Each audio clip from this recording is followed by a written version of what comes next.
The Lions Gate Bridge was a parking lot that night, and the rain coming off the inlet was the kind that doesn't fall so much as hang in the air, soaking through your wool coat before you've made it from the car to the door. February in North Vancouver, my granddaughter's confirmation supper, and I was 38 minutes late. I'd phoned ahead from the lot at the church when I realized the bridge was backed up to the causeway. My daughter said, "Oh, Dad, no rush. We'll save you a plate," and her voice had that breezy quality I'd come to mistake for warmth over the past few years.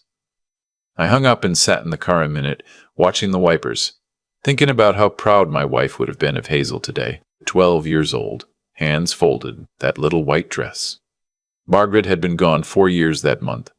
I still bought 2 coffees some mornings before I caught myself. By the time I pulled onto my daughter's street in Lynn Valley, the rain had turned to that wet, heavy snow we get on the North Shore. The houses were lit up, big front windows, kids' bikes propped against garages. I parked behind a black Audi I didn't recognize. The walkway up to the front porch had been salted, and I noticed because I'd been the one to bring her the bag of de-icer back in November. The cedar wreath on the door was the one I'd given her 2 Christmases ago. I had a gift bag in one hand, a little silver cross on a chain for Hazel, sterling, from a jewelry's on Lonsdale, $85. Not much, but I'd had it engraved with her name and the date. The other hand held a bottle of Niagara ice wine I'd been saving for something. I don't know what for, just saving it. The front door was unlocked. It usually was when company was over. I stepped into the entryway and stopped to take off my boots, the way you do, and that's when I heard him. My son-in-law's voice carrying from the dining room. Honestly, I was praying he'd cancel. Every supper, it's the same lecture. The man cannot read a room to save his life. Laughter, not polite laughter. The full, loose kind, the kind you hear at a pub after the 3rd round. Then another voice I half recognized, one of his work friends saying, "Maybe he had a stroke on the bridge." More laughter. And then my daughter's voice. My Joanne. Don't even joke. Honestly, the day Dad finally checks out, I'm booking Maui. Laughing while she said it. Laughing the way she used to laugh when she was 9 and her mother would catch her trying to sneak the dog treats. I stood in the entryway with one boot on and one boot off, the gift bag in my hand, the bottle of ice wine in the other, and I listened to my daughter laugh about my death. I didn't move for what must have been 10 or 15 seconds. I could see myself in the hallway mirror, the gray hair, the rain on my shoulders, the stupid little gift bag with the tissue paper sticking out the top. I looked like a man who'd been hit, but hadn't fallen yet. I put my boot back on. I set the gift bag down on the bench by the door, just set it down. Didn't drop it, didn't make a sound. The ice wine I kept. I don't know why. I opened the door and I closed it behind me with the same care a person uses closing the door of a hospital room where someone is sleeping. I walked back to my car in the snow. I sat in the driver's seat for a long time before I turned the key. The dashboard clock said 7:23. The radio was tuned to CBC2. Some kind of cello piece. I drove. I didn't go home. Home was where Margaret's chair still was, and I wasn't ready for that chair yet. I drove out to the C-bus terminal and parked and watched the lights of Vancouver across the water for I don't know how long. My phone rang twice. Joanne? I didn't answer. The 3rd time, I shut it off. What I did instead was open my banking app. RBC. I'd been with them since 1978. I scrolled back through the transfers. $2,000 on the 1st of every month, every single month, going to Joanne and Trevor's joint account, labeled house help by my own hand.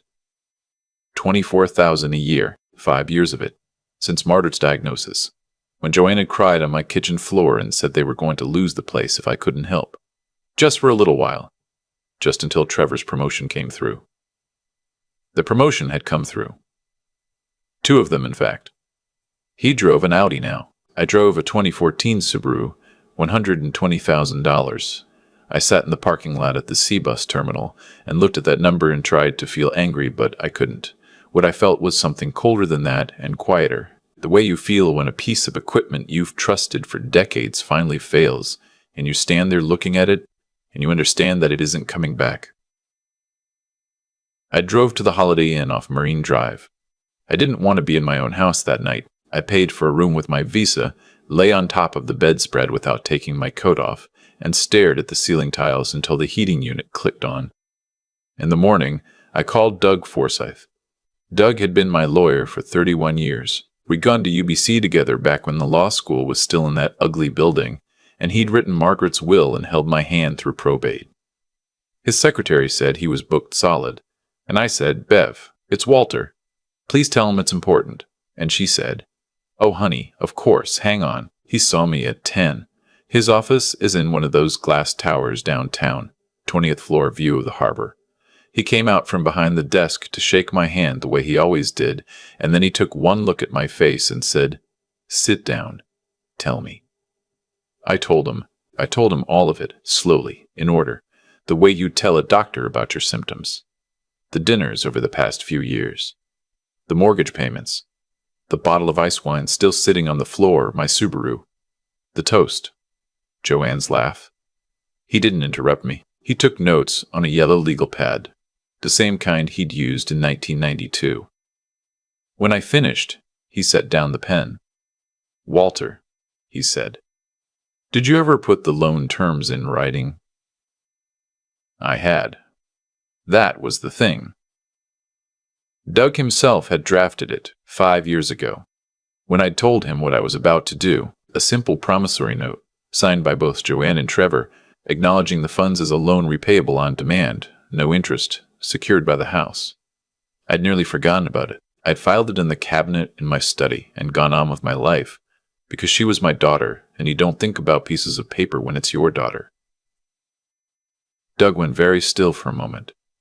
Then he said, "Walter, I want you to be very sure about this. Once we send a demand letter, there is no quiet path back." "Are you sure?" I thought about Hazel in her white dress that morning. I thought about the fact that I hadn't given her the cross. I thought about Margaret, who had been the one in our marriage who believed in second chances, and who would have wanted me to find a way through this without lawyers. And I thought about the way my daughter had laughed. "I'm sure," I said. The demand letter went out by registered post the following Monday. 45 days to repay $120,000 in full, or proceedings would commence in the BC Supreme Court. Doug's letter was brief and professional and devastating, the way the best legal writing is. He sent me a copy. I read it twice and put it in the cabinet beside the original promissory note. For 3 days, my phone was silent. Then it began. Joanne first. Voicemails. The tone shifted from confused to wounded to furious over the course of an afternoon. "Dad, what is this? Dad, we need to talk. Dad, are you actually doing this to us? Dad, this is insane. We're family."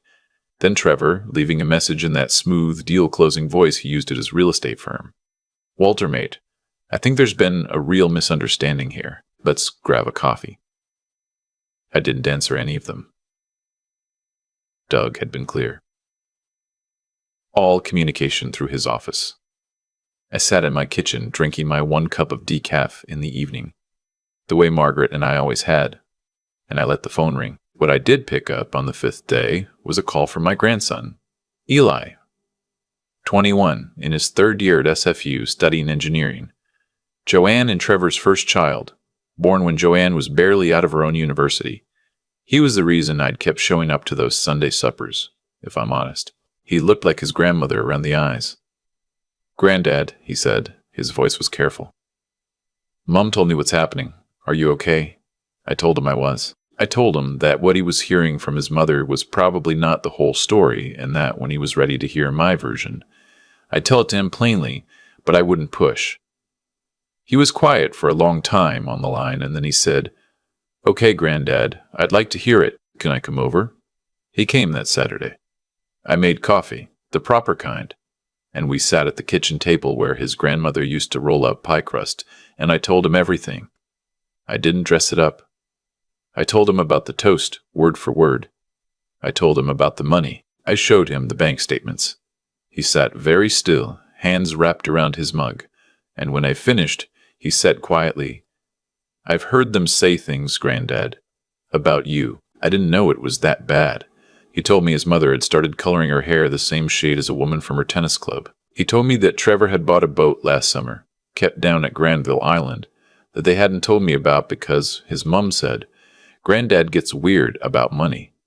I gets weird about money.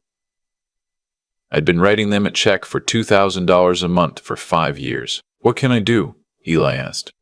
I told him to do nothing, to live his life, to finish his degree. I told him I loved him, and that whatever happened between me and his parents was not his to carry. He nodded, but I could see he was already carrying it. The first countermove came through their lawyer, a fellow named Ramsey, out of a Yowtown firm. Doug knew him slightly. The letter argued that the funds had been gifts, that the promissory note had been signed under duress, that my late wife's illness had affected my judgment at the time of drafting, and that I was now, possibly, suffering from the early stages of cognitive decline. I read that letter 3 times, the cognitive decline part. My own daughter had told her lawyer that her father was losing his mind. Doug called me the same afternoon. "Walter, I want you to do something for me. I want you to see Dr. Lalani. Tomorrow if she can fit you in. I want a full cognitive assessment on the record, dated, signed. We get ahead of this now." I went the next morning. Dr. Lalani had been my GP since Dr. Beaumont retired. She walked me through the MOCA, the standard cognitive screening, and a longer assessment. I scored 30 out of 30 on the MOCA. She wrote me a letter on her own letterhead, attesting to my full mental competence as of that date, and she included a line off her own bat, noting that I had presented her concerns clearly, advocated articulately for myself, and demonstrated a level of executive function consistent with my long professional career. She knew. She didn't ask why I needed it. She knew. I drove home from her office and I sat in my driveway for a long time before going in. I thought about my daughter sitting across from her lawyer, deciding that the line of attack would be that her father was senile. 5 years of $2,000 checks, 12 years of birthday cards in my handwriting. And she had said, "Let's tell them he's losing it." Something in me that, until that moment, had still been wavering, still been wondering if I was doing the right thing, went quiet, settled, like a stone dropping to the bottom of a pond. The second countermove came 2 weeks later, and it was uglier. A social worker from the Regional Health Authority showed up at my door on a Tuesday morning. A woman in her 50s, kind face, no nonsense, holding a clipboard. Someone, she said, had filed a concern under the Adult Guardianship Act. A welfare check. I invited her in. I made her tea. I gave her the letter from Dr. Lalani before she'd asked a single question. I walked her through my finances, my medications, which were 1 statin and nothing else, my daily routine. I showed her my bookkeeping for the past 8 years, every receipt filed by month. I showed her the monthly volunteer schedule I kept at the Lionsgate Hospital gift shop, where I'd been working 2 mornings a week since Margaret died. I showed her the quarterly rebalancing spreadsheets I kept for my retirement portfolio, which generated, last year, just over $46,000 in dividends and interest, all of which I tracked myself, all of which my accountant signed off on, but did not manage. She was there for 1 hour and 15 minutes. When she stood up to leave, she paused at the door and said, "Mr. Halloran, I'll be closing this file today. I'll be very direct with you. Whoever filed this was not acting in good faith. I've seen this before. I'm sorry." I thanked her. I closed the door. I went to my study and I sat in Margaret's old chair, the one she used to read in, and I covered my face with my hands. That evening, Eli came over without being asked. He'd brought Tim Hortons. He sat across from me at the kitchen table and said, "Granddad, they tried to have you declared incompetent." "I know." "That's my mother. I know, son." He cried quietly at the kitchen table. I let him. I did not cry. I had cried out behind the wheel of the Subaru on the drive back from Doug's office the day we filed, and I had not cried since, and I would not cry again about this. Not because I was hard, but because some part of me had understood on the night of Hazel's confirmation that the daughter I'd been mourning had been gone for some years already. I had simply been late to notice. The case did not go to trial. It rarely does, with documentation as clean as ours was. 6 months after the demand letter, in a mediated settlement at a conference room in Doug's office, Joanne and Trevor agreed to repay the full $120,000, plus my legal costs, plus interest at the prejudgment rate set by the court. The settlement was secured against the house in Lynn Valley. They had 90 days to refinance or sell. They could not refinance. Trevor's debt-to-income ratio, it turned out, was a disaster. The Audi was leased. The boat at Granville Island had been bought on a line of credit secured against the house I'd helped them keep. There was nothing left to borrow against. The house went up for sale in late summer. It sold in 11 days, well above asking, the way North Shore houses do. After the mortgage was discharged, and my settlement was paid out, and the realtor's commission and the legal fees, Joanne and Trevor walked away with about $30,000 between them. Trevor moved into a one-bedroom rental in Burnaby. Joanne took Hazel and moved into a townhouse in North Vancouver, paid for by a line of credit her mother-in-law co-signed. Eli stayed in his student housing. Their marriage did not survive. I learned this from Eli in pieces. Trevor had been gambling, mostly online sportsbooks, mostly hidden. The boat was the tip of an iceberg. There had been a woman, too. Joanne filed for divorce in October. I did not feel triumphant about any of this. I want to be clear about that. There was no part of me that watched their lives come apart and thought, good. What I felt instead was a kind of dull surprise that the house of cards had been even flimsier than I'd thought. They had been pretending, all of them, while I had paid for the pretense. The day before the new owners were to take possession of the Lynn Valley house, Joanne called my landline. She had never called my landline in her life. I picked it up because I thought it might be the hospital gift shop about a shift change. Dad. Her voice was small. Can I come and see you? I almost said no. I almost said send a letter. But I am, despite everything, her father, and Margaret was sitting in her chair, in the photograph on the mantel, watching me through the glass. Tomorrow, I said. 3 o'clock, the kitchen, not the living room. She came. She looked older. Not in the way that was satisfying to see, in the way that would have hurt her mother.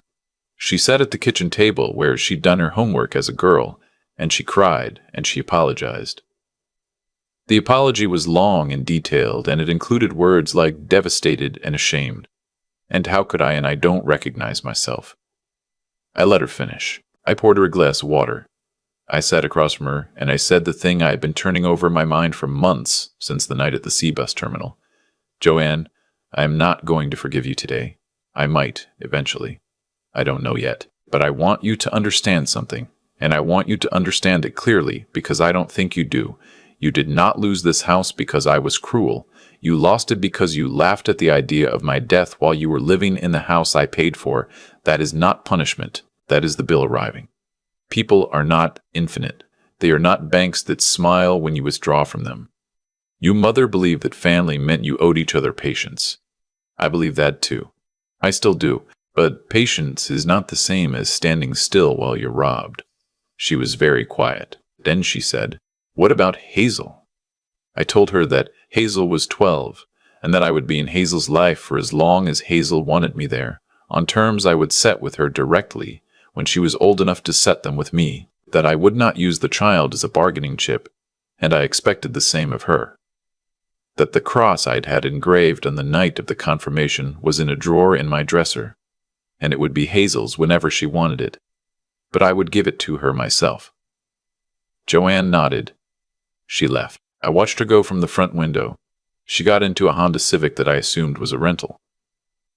That winter I did 3 things. I changed my will, the bulk of my estate, which is not enormous but is more than people might guess, given that I'd been a structural engineer for 41 years and Margaret had been frugal as the day is long, went in 3 parts. 40% to a foundation that supports widowed seniors in the Lower Mainland with elder advocacy and legal aid. 30% to Eli, outright, no conditions. Because that boy never took a thing he hadn't earned. 20% in trust for Hazel. accessible at 25 with conditions tied to her completing post-secondary or trades training, and 10% to Joanne, in a trust she could only access if she completed, before my death, a financial counseling program of my lawyer's choosing and 300 hours of documented volunteer work with a registered charity. If she did not, that 10% rolled into the foundation. It was not, I told Doug, a punishment. It was an invitation. The same invitation Margaret would have offered her, in a softer voice. I am not as soft as her mother was, but I am not nothing either. The second thing I did was sell my own house in Deep Cove. It was too big for one man and a Subaru. I bought a 2-bedroom condo in Lonsdale with a den I made into a study and a balcony that faces the inlet so I can watch the sea buses cross at dusk. I gave most of Margaret's things to her sister in Kelowna, who cried on the phone and said she'd been hoping I would. The third thing I did was call Hazel. She was 13 by then. Joanne, to her credit, put her on the phone without trying to manage the call. I asked Hazel if she would like to come for lunch sometime. Just the two of us, and she said yes, very quietly. We went to a diner on Lonsdale. I gave her the cross. I told her the date was wrong now, and that if she wanted, I'd have it re-engraved. She thought about it and said no. It was the date she'd been confirmed, and that was still true. I told her I was sorry I hadn't been there at the table that day. She told me she was glad I hadn't been.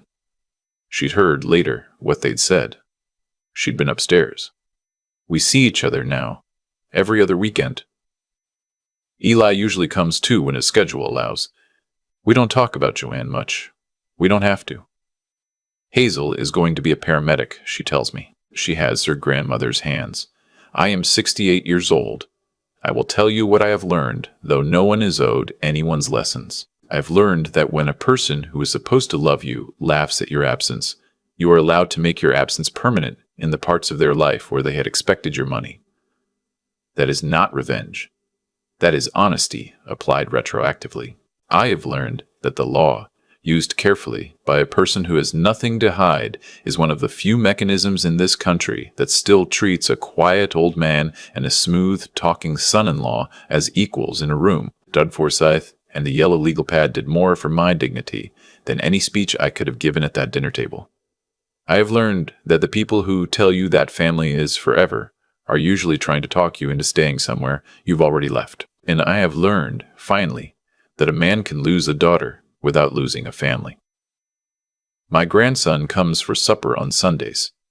My granddaughter calls me on Tuesday evenings after her piano lesson. Margaret's chair's in the new condo by the window, and on quiet nights I sit in the one across from it and I tell her how the day went. She does not answer. But I have, I think, finally, after a long time of getting it wrong, started telling her the truth.